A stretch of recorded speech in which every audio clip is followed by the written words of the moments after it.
Bueno, antes de nada quería deciros que, aunque por mi acento no lo notéis, nací en Triana y vivo en Alcalá de Guadaira. En 2003 más o menos me encontré allí una casa espaciosa, luminosa, en una zona que me gustaba y nada, me la podía permitir, pues, y ahora os puedo decir que fui una auténtica insensata. No estudié qué influía en el precio del piso, ni hice un estudio estadístico, nada. La verdad es que ahora en los próximos minutos os voy a contar qué es lo que tendríamos que haber hecho.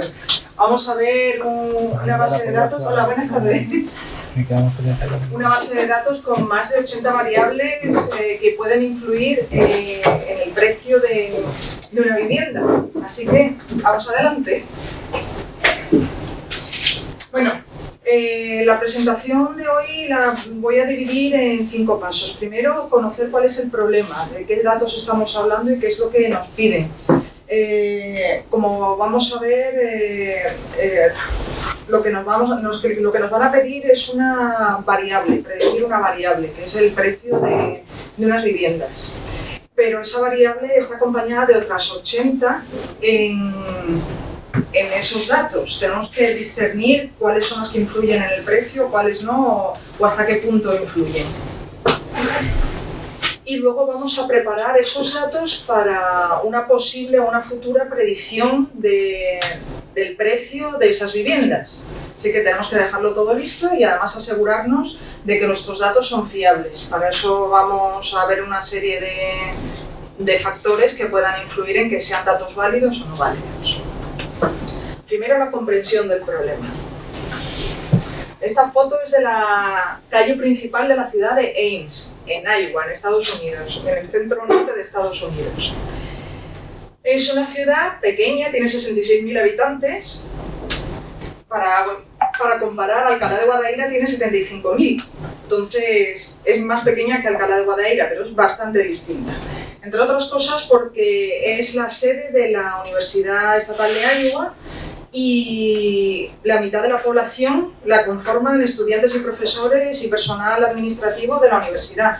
Estamos hablando de más de 30.000 personas dedicadas a la universidad. Es sede de laboratorios, investigación, de empresas tecnológicas y demás. Es un entorno bastante distinto al de Alcalá de Guadaira.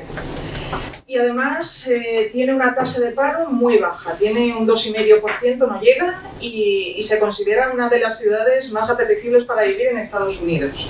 Y eso que es pequeño, pero son los datos de los que disponemos. Hace 3 años o así, Kaggle sacó una competición para predecir los precios de las viviendas que se habían puesto a la venta a los años anteriores en la ciudad de Ames.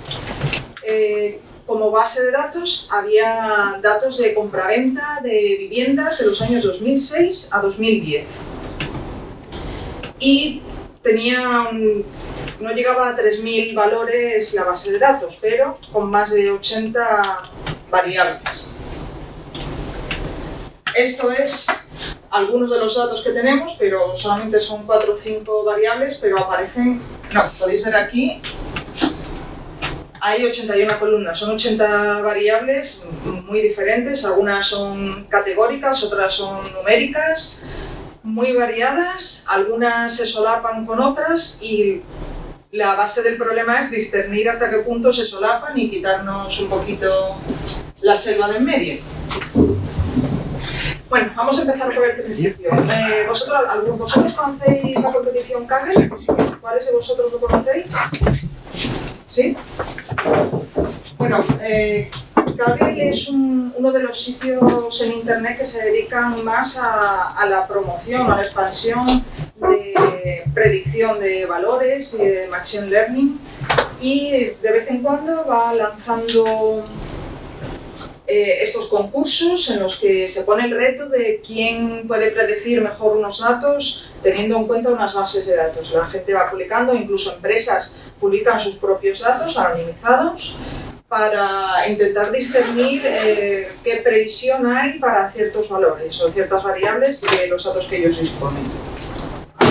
Es una página web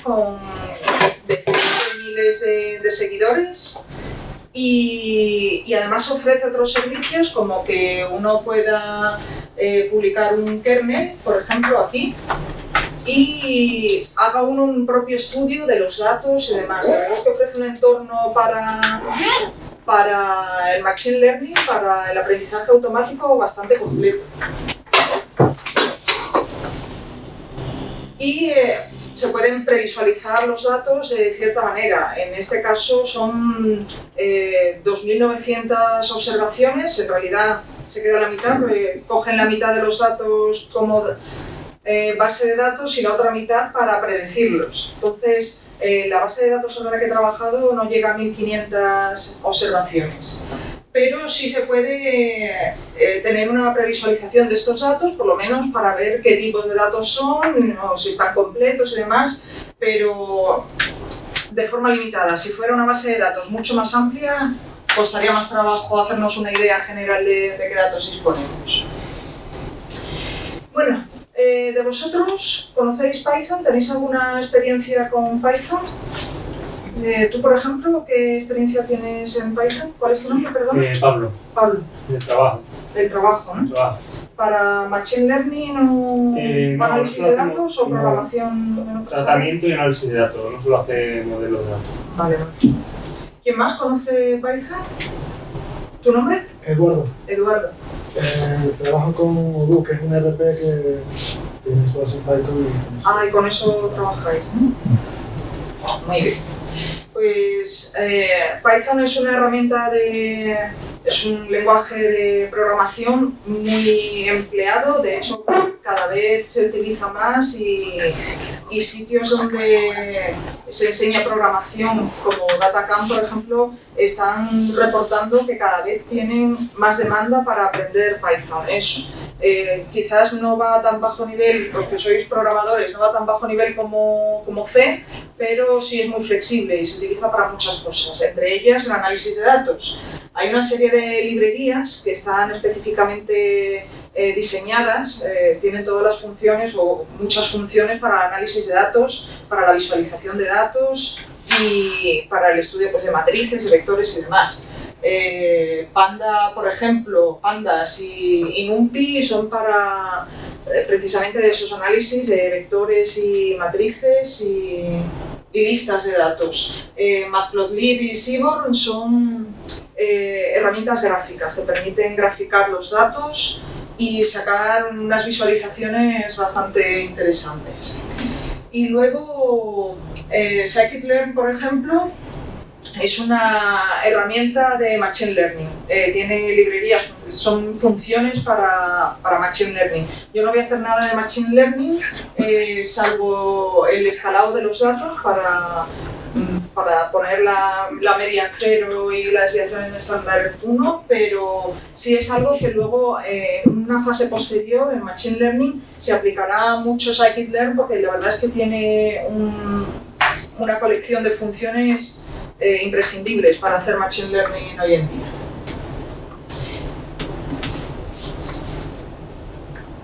Bueno, primero vamos a leer los datos. A través leemos el archivo, que es una base de datos en formato CSV, y lo metemos dentro de un data frame, de unos datos que vamos a llamar training. Una falta de originalidad tremenda, pero es lo que hay. Y aquí vamos a echarle un vistazo a las primeras líneas, pues lo mismo que os decía antes, para ver qué tipo de datos hay, para conocernos un poquito mejor.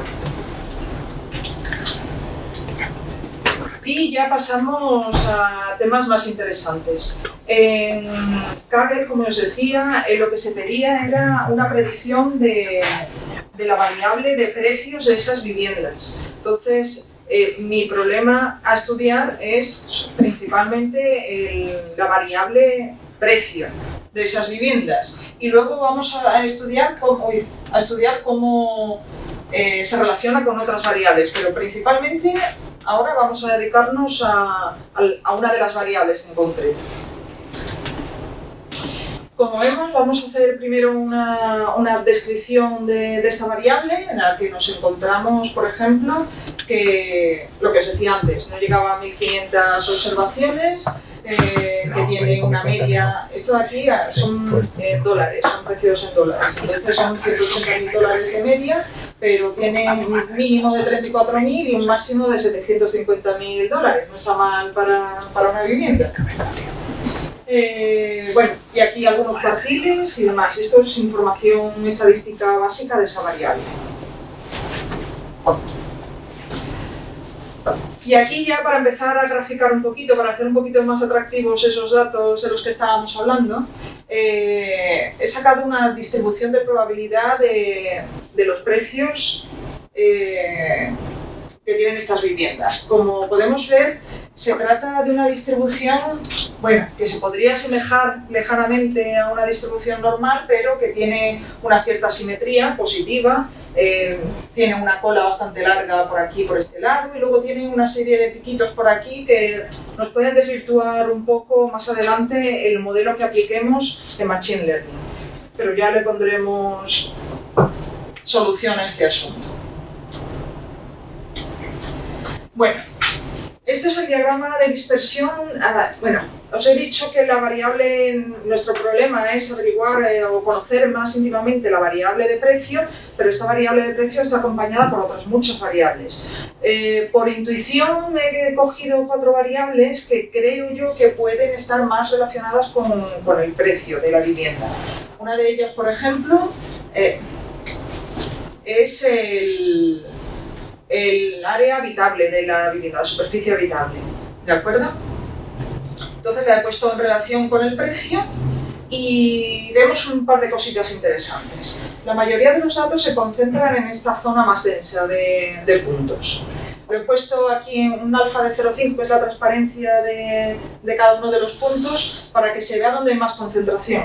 Entonces aquí, por ejemplo, está todo clarito, pues hay menos observaciones, pero aquí está la mayoría. Pero luego vemos aquí 2 valores que están muy alejados, son viviendas que tienen más de 5.000 pies cuadrados. 1.000 pies cuadrados vienen a ser unos 92 metros, redondeando 100 metros. Estamos hablando de casas que tienen más de 500 metros. Es una pasada.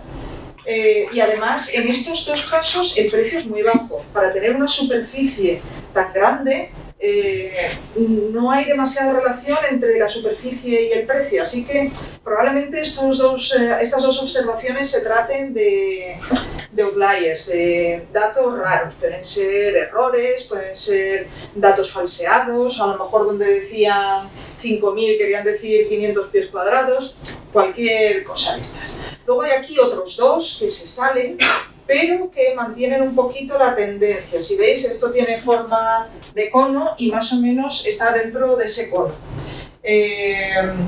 También es algo que veremos más adelante. Era solamente para tener una noción básica de cómo se relaciona la variable que vamos a estudiar más, que es el precio, con otras que a priori pueden tener más relación. Otra variable que a mí personalmente y por intuición me ha parecido que podía tener relación con el precio es también la superficie del sótano. También en pies cuadrados como el anterior y más o menos tiene algo parecido al anterior, que están la mayoría de los datos concentrados en esta zona. Hay algunos de precio muy alto, son casas que tienen mucho valor. Quizás no tanto en superficie del sótano, también son pues casi 100 metros de sótano, también es un buen sótano, pero también aquí hay un valor extraño. Mucha superficie del sótano, pero un valor aquí bastante bajo, de los más bajos. ¿De acuerdo? Vamos a pasar a una variable categórica para variar un poco. Aquí lo que se trata es de medir la calidad total que le asignan a la vivienda dentro de la base de datos. Como podéis observar, es lógico pensar que cuanta más calidad se le asigna a una vivienda, pues mayor sea su precio. Pero también hay muchísima variabilidad. Hay una calidad muy alta, pero si veis el máximo y el mínimo están bastante extendidos. Y también incluso la relación entre cuartiles, el primer cuartil y el tercer cuartil, también es bastante amplia. Pero, por supuesto, a partir del octavo nivel de calidad, ya los precios van variando bastante. Eso es lo principal que hay que destacar de esta variable. Si observamos que hay una relación positiva entre el precio y la calidad de la vivienda. Por cierto, si tenéis alguna pregunta que hacer, levantad las manos y nos vamos parando un poco. Otra variable categórica, en este caso, el año de construcción. Me ha parecido interesante, a priori, conocer qué relación había entre el año de construcción de una vivienda y el precio. Aquí también parece que hay una relación positiva, sobre todo en los últimos años, pero también hay algunos datos curiosos. Viviendas muy antiguas, estamos hablando, aquí no se ve bien, pero es del año 1870 y tantos y demás. Tened en cuenta que la ciudad de Ains empezó a construirse a mediados de los años, o sea, del siglo XIX. Muy antiguos no pueden ser las viviendas, pero deben ser viviendas, estas de aquí tienen que ser algo especiales, o mansiones, o sobre todo por el precio, tienen que ser algo fuera de lo normal. Y luego, conforme van aumentando, o siendo más recientes las viviendas, también va aumentando el precio. A lo mejor estas de aquí son viviendas que se consideran más viejas, más desgastadas, o que no tienen las calidades de unas viviendas más modernas, y por eso los precios aquí están más bajitos y el rango de precios también es más estrecho. Bueno, lo que hemos visto ahora de comparar el precio de las viviendas con algunas variables ha sido puramente intuitivo. He querido ver si había alguna relación positiva o no entre esas variables, no entre las variables entre sí, sino con la variable precio, pero ha sido algo por intuición. Ahora vamos a hacer un estudio más sistemático de qué variables son las que tienen más influencia en el precio de las viviendas. Para ello, sobre todo, vamos a basarnos en la correlación. Esta sopa de colores que hay aquí son la correlación entre las distintas variables. Cuanto más clarito sea el color, hay una correlación absoluta, pero esta diagonal de aquí son las variables entre sí. Esas no tienen mucho que ver, pero hay aquí unos cuadraditos más claritos que sí son interesantes. Ahora vamos a pararnos a ver cuáles son esas variables, pero nos van a dar una primera visión de que hay algunas variables que sí tienen bastante correlación entre sí y con la variable precio. De hecho, estas pueden estar incluso demasiado correladas. Podemos hablar de una colinealidad entre las distintas variables. Como vamos a ver, hay distintas variables que hacen referencia quizás a la misma parte de una casa, por ejemplo el garaje o al sótano, que puede haber solapamiento de datos. Si estamos hablando de que un garaje tiene espacio para 3 coches, eso está íntimamente relacionado con la superficie del garaje. Entonces, en realidad es la misma información. Pero lo vamos a ver un poquito mejor, que esto es demasiada información en la misma visualización. Aquí ya nos vamos a parar a ver qué variables, qué correlación tienen las distintas variables con el precio. Entonces, los hemos ordenado además, aquí la variable precio, obviamente la que tiene más correlación es ella consigo misma, pero vemos una serie de variables que sí que están bastante correladas con el precio. Aquí, por ejemplo, vemos la calidad general. No estaba yo demasiado despistada antes cuando me paré a ver la calidad general de la casa. Está bastante, no sé si lo veis bien, quizás los que estáis en el fondo, hasta aquí más o menos hay una correlación alta de 0,5, hasta 1 pues, es una correlación interesante. Ya más, por ejemplo, el área habitable, la superficie habitable también es muy alta. Obviamente, cuanta más superficie tenga una vivienda, mayor valor puede tener si tenemos en cuenta otras variables. Pero luego vemos ya las variables que se pueden pisar, por ejemplo, las de los garajes, por ejemplo, o estas de aquí no tienen apenas correlación con el precio. Pero cosas quizás tan tontas como si tiene chimenea, no es que tenga una correlación muy alta, pero parece que influye algo en la vivienda, y que tenga un baño completo, pues a la gente pues parece que le gusta eso de bañarse en su casa, no es una tontería cualquiera, pero bueno, variables, por ejemplo, como la superficie de la primera planta, podemos ver que están bastante correladas con el precio. Pues hemos cogido las variables que hemos visto que tenían mayor correlación con el precio y las hemos estudiado entre sí. Aquí vais a ver dos tipos de datos. Bueno, aquí tenemos los diagramas de las distribuciones de probabilidad, pero los gráficos de dispersión los vamos a ver de dos tipos. Unos que están compuestos a base de barritas o de líneas, son variables categóricas.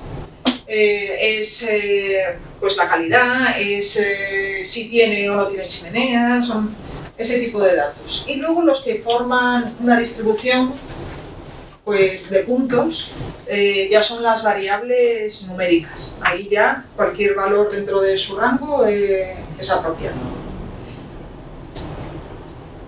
Bueno, no hay que olvidar que este análisis de datos tiene una finalidad, que es aplicarlo luego a una predicción de precios, con lo cual hay que dejar los datos preparados para que luego en un proceso posterior de Machine Learning se puedan obtener resultados. Pero claro, para eso hay que tener claro que los datos faltantes o los datos que se salgan de rango demasiado pueden influir luego negativamente, incluso que no se pueda llegar a realizar una predicción de precios. Entonces vamos a dejar esos datos de una manera adecuada. Los datos faltantes. Hay que tener cuidado en el tratamiento de los MISI, porque si los eliminamos directamente estamos perdiendo información. Si lo que hacemos, podemos por ejemplo aplicar una media de esos valores, pues también podemos estar llevando la predicción hacia un sitio que no debería ir. Podemos estar falseando datos. Hay que tener cuidado con el tratamiento. De todas maneras, vamos a ver cuáles son los datos que faltan. Aquí he sacado, por ejemplo,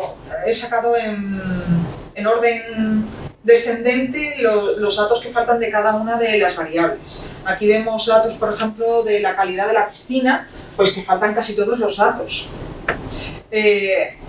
Aquí, como diría Grayson en CSI, no solamente hay que prestar atención a lo que hay, sino también a lo que no hay. ¿Por qué faltan casi todos los datos de la calidad de una piscina? Buenísimo. Hemos visto antes la localización de la ciudad de Ames. Estamos hablando centro-norte de Estados Unidos, donde la mitad del año el valor máximo se aproxima a 0 grados y en verano como máximo llegan a 28. Una piscina a priori quizás no sea tan importante en el valor de una casa. Por eso no es de extrañar que falten casi todos los datos. Es que probablemente esas casas, la mayoría, no tengan piscina.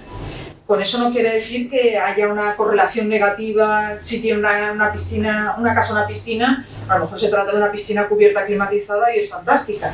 Pero también hemos dicho que es una ciudad universitaria. Quizás la ciudad tenga piscinas, la universidad tenga piscinas a disposición pues, de estudiantes y profesores o incluso de la ciudad en general. ¿Para qué van a tener una piscina propia que no van a poder utilizar la mayor parte del año pudiendo ir a una piscina pública o de la universidad? Eso hay que tenerlo en cuenta. Luego hay estos factores, por ejemplo, que tenga verja, pues faltan esos datos. No sabemos si es que o no tienen verja esas casas o simplemente la calidad de los datos que se han recogido en la base de datos no es la que debería. La calidad de la chimenea. Puedes recoger que tenga o no chimenea, pero ¿cómo ves tú la calidad de una chimenea? No sé, es algo bastante subjetivo. Y luego hay una serie de variables, como son estas de garaje que hay aquí, lo que os he comentado antes, que se pueden pisar esos datos. Estamos hablando a lo mejor de una colinealidad que si tienes todos esos datos en cuenta puedes estar también falseando datos, puedes darle una importancia a unos datos que en realidad ya están tomados en cuenta con otra variable. Habrá que hacerse cargo de eso. Además, si os dais cuenta, faltan el mismo número de observaciones en ese tipo de variables. Será por algo. También pasa lo mismo en el sótano. Son básicamente los mismos datos los que faltan dentro de ese tipo de variables.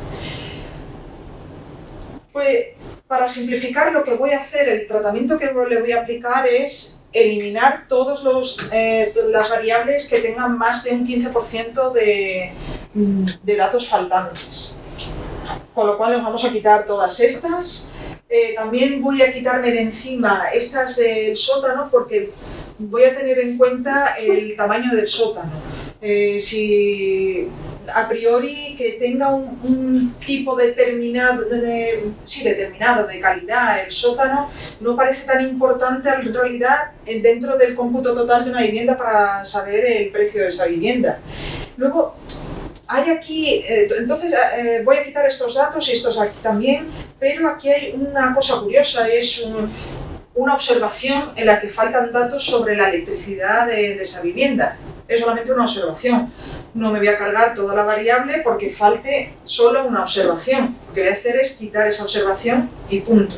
Voy a mantener el resto de las observaciones y de las variables. Muy bien. Sí. ¿Cómo has calculado el porcentaje? Dividiendo todas las que son nulas. La suma entre el número total. Número total. De las que es nulo. Del número total de nulas. Exacto. Y luego lo ordenado en orden descendente. Yo de todas maneras, a través de la página de Mita voy a colgar los enlaces tanto a la presentación como al cuaderno donde están metidas todas las celdas de programación para que vosotros mismos juguéis y podáis hacer todos los cambios en visualizaciones o incluso en el tratamiento de los datos. Porque otra cosa que se puede hacer, por ejemplo, es de estos aquí, pues contar la media, por ejemplo, de la calidad de los terminados. Pues a lo mejor es interesante. Aunque esto, por ejemplo, es tipo de acabado de un sótano. A lo mejor está acabado o semiacabado, o no está acabado en absoluto. Entonces tiene solamente 3 categorías. Si le pones una cuarta categoría de no hay datos, pues también se podría hacer. Entonces os voy a dejar en la programación de este estudio para que vosotros mismos podáis, a los que tengan algún conocimiento de esto, simplemente por introduciros en este mundillo, para que podáis jugar un poco. Sí, le estoy dando vuelta. Entonces sí. Es sobre el total de los datos que hay sobre esa característica, sobre la calidad de la piscina, sobre... Sí. Exactamente, ¿no? Aquí ahí hay realiza un conteo de cuáles son nulos y el 99% son faltantes. Es esto de aquí. Que es el percent que ves aquí, es esto de aquí. ¿De acuerdo? Vale.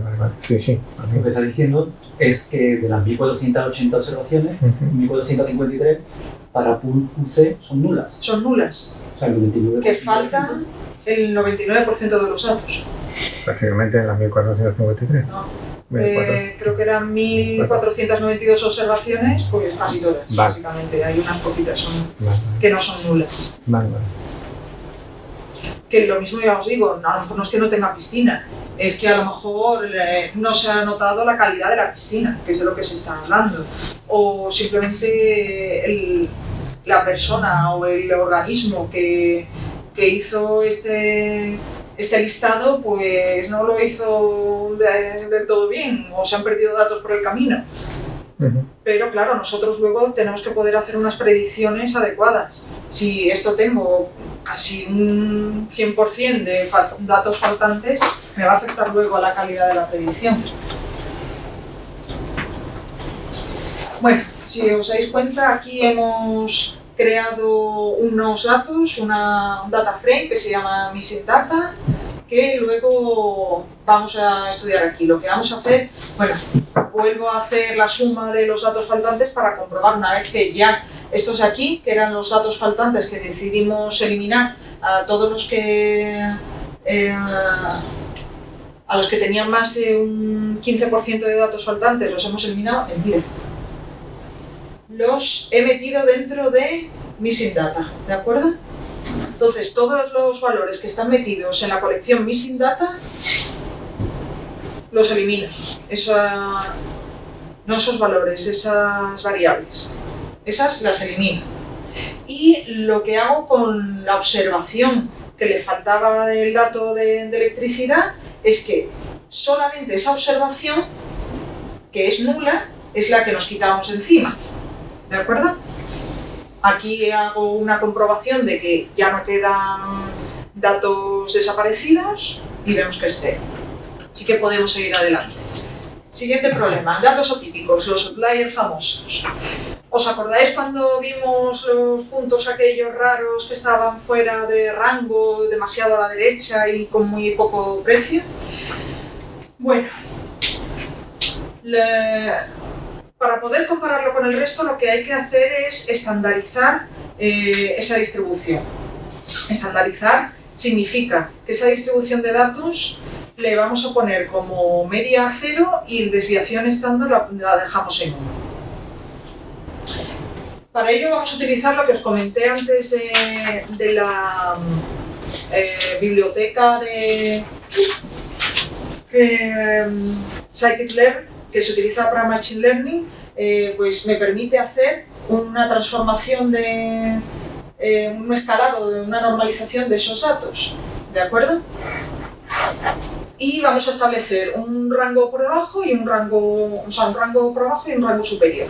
Entonces vemos que el rango por abajo, ahí son valores en realidad bastante cercanos. Si os acordabais de la distribución, es la parte de la izquierda de la distribución que están los datos bastante concentrados y no están demasiado lejos del 0.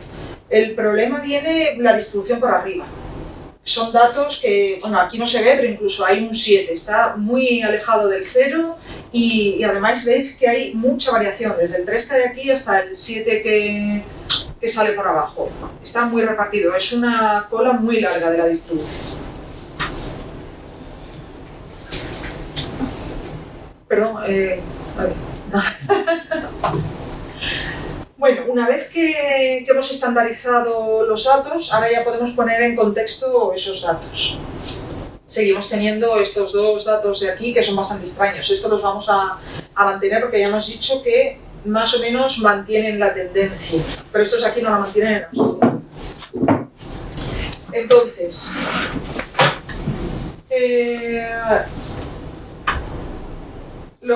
lo único que hemos hecho aquí ha sido eliminar directamente esos dos datos. Aquí están identificados, los hemos localizado directamente en el CSV y los hemos eliminado.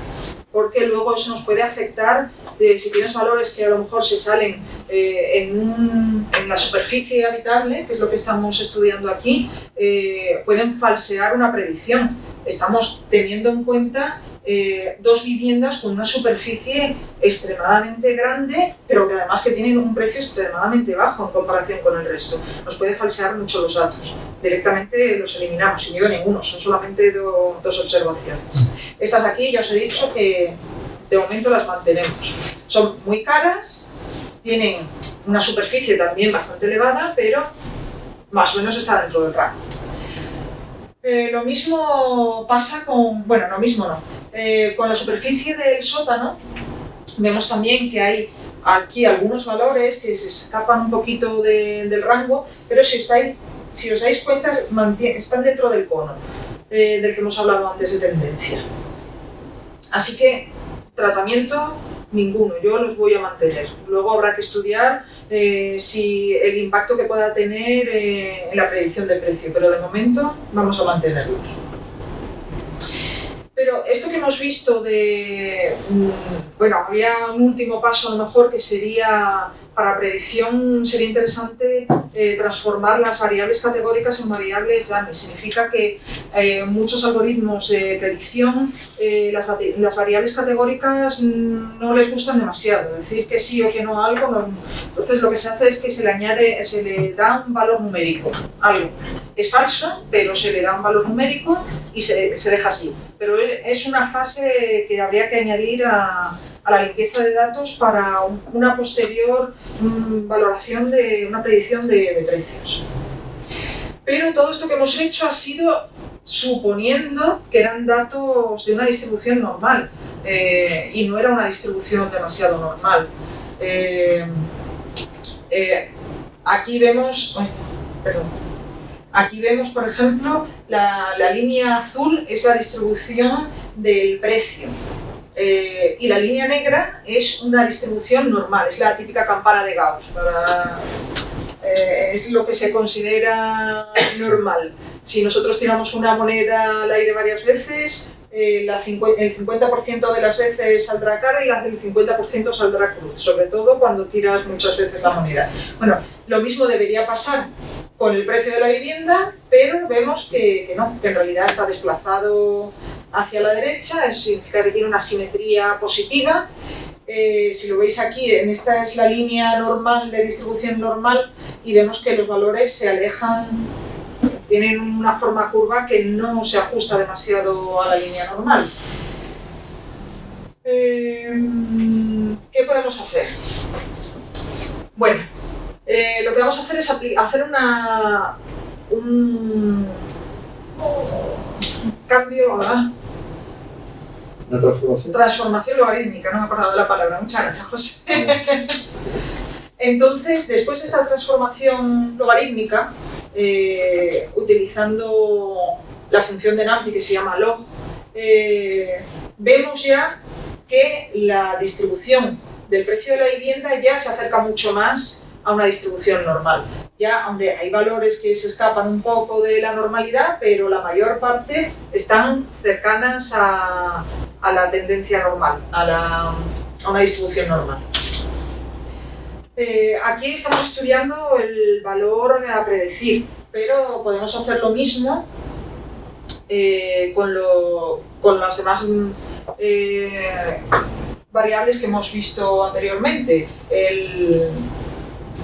El área habitable, la superficie habitable de la vivienda, tampoco es exactamente una distribución normal. Como veis, también se separa un poco.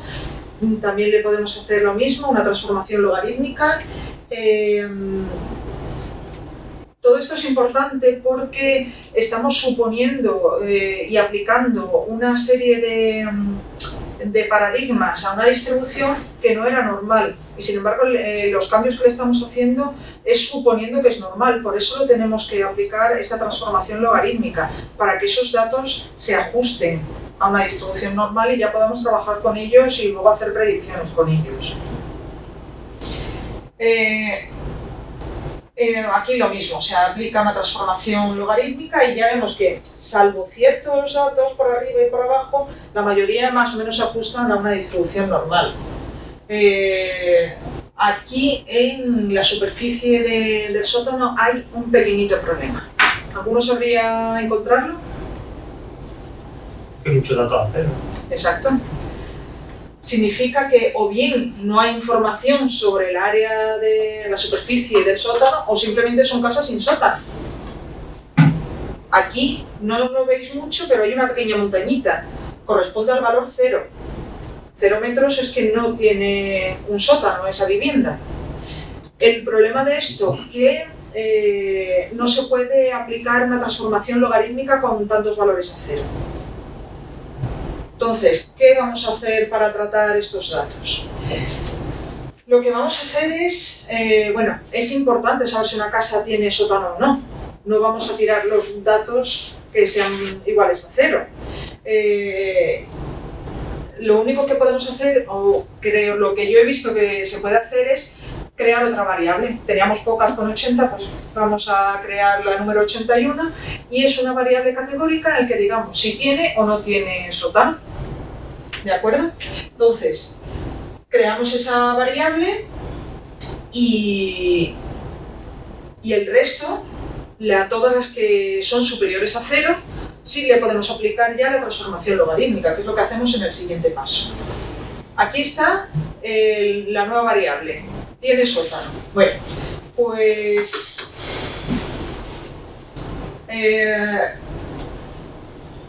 dentro de nuestra base de datos vamos a crear la variable con aquellos que esta variable es igual a 0.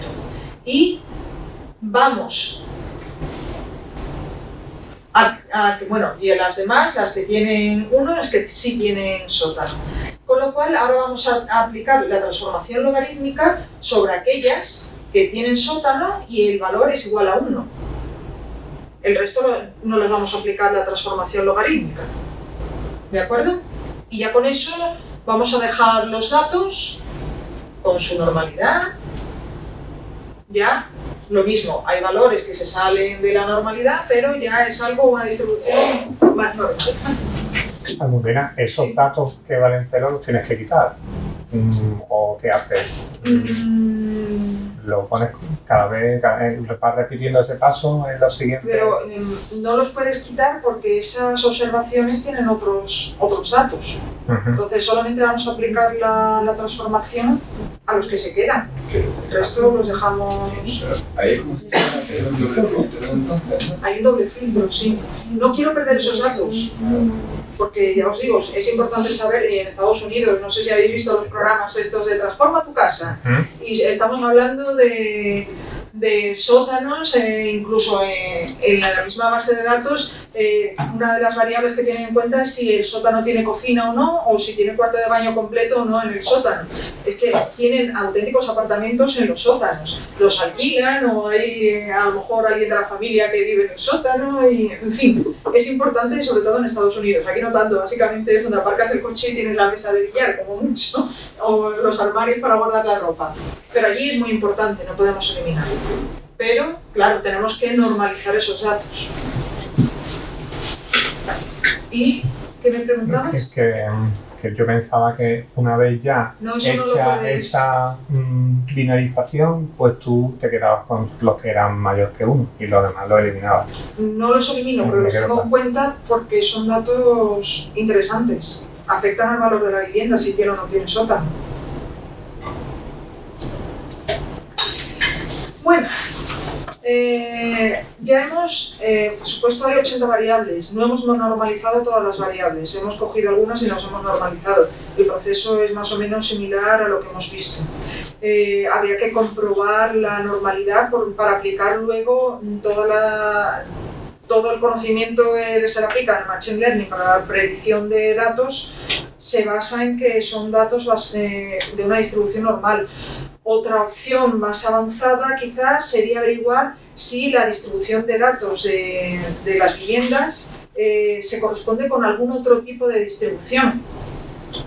Ya se sale un poquito de mis conocimientos, quizás mi compañero estadístico aquí me puede decir si cumple otro tipo de distribución, pero la más fácil, sobre todo cuando estamos empezando en análisis de datos y luego en Machine Learning, es una distribución normal. Entonces, adecuarse a ella cuando además esta distribución no es exactamente normal, pero aplicando unos cambios leves, sí se puede convertir en una distribución normal, nos favorece mucho.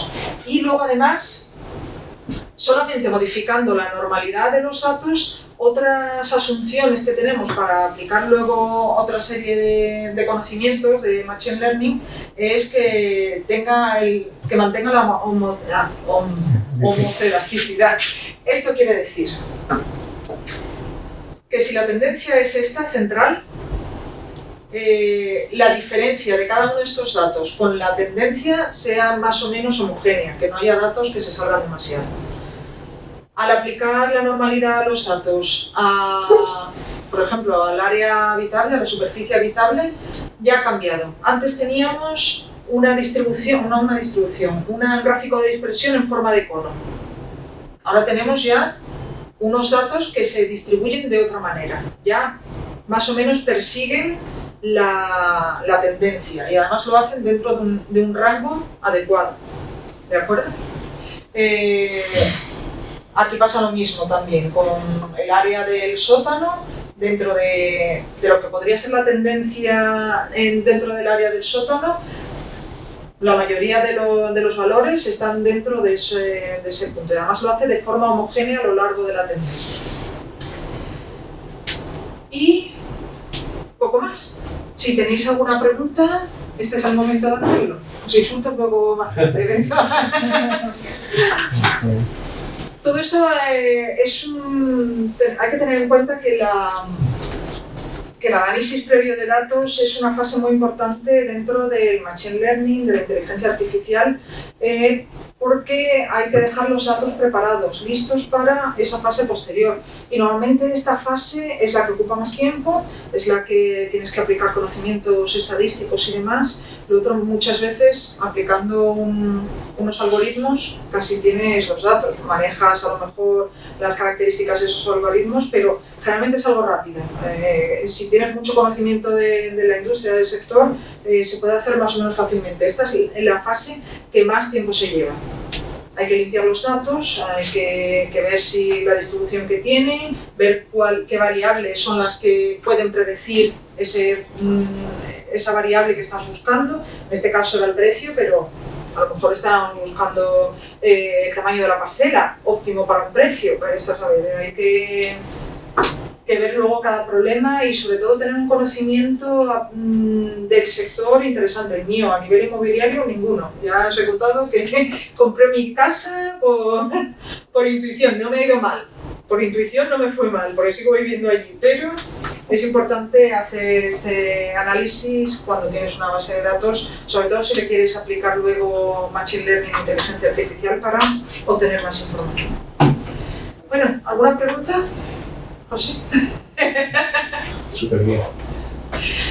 ¿Alguno de vosotros? Una pregunta. ¿Hay información que podrías obtener? Es, por ejemplo, saber el precio que puede tener una casa en base a unos metros cuadrados que tú estás buscando, ¿no?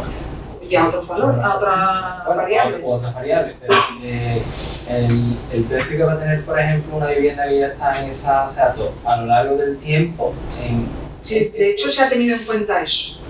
En la base de datos original, una vivienda se podía haber comprado y vendido varias veces entre 2006 y 2010. ¿Estaría repetida la base de datos? No, se ha tenido cuidado para que las mismas viviendas que tenían una identificación única no aparecieran varias veces en la misma base de datos. Se ha tenido en cuenta solamente el valor de la última compraventa. ¿Y cómo puedes predecir entonces el valor futuro si no tiene valores de...? Para no repetirlo, porque si una vivienda aparece 5 veces en la misma base de datos ya estaríamos llevando la predicción hacia una vivienda en concreto, básicamente, porque está repitiendo los datos ahí. Tú lo que vas a predecir son el valor de otras viviendas. Tú, cuando aplicas luego algoritmos de Machine Learning, una de las cosas con las que hay que tener cuidado es no aplicar esos algoritmos de predicción sobre la base de datos que has entrenado, con la que has entrenado, porque si no estarías falseando esos datos. Entonces, por eso se tiene especial cuidado para que las mismas viviendas no entren varias veces dentro de la base de datos. Porque ya te digo, si aparecen 3 veces, ya estás mandando la predicción hacia una dirección. ¿De acuerdo? ¿Alguna pregunta más? Pues eso ha sido todo. Pues muchas gracias por vuestra asistencia, por haber venido aquí en un día de calor. Bueno, gracias. Es muy gratificante verlo con esa soltura. Tengo que deciros que yo hace un año hubiera podido hacer muy poquito de lo que os he mostrado esta tarde. Esto lo he aprendido en los últimos meses, gracias a la escuela y a los magníficos profesores, a mis compañeros. La graduación, el cambio que habéis tenido de la primera asignatura que fue estadística, como esto hoy al final. Sí.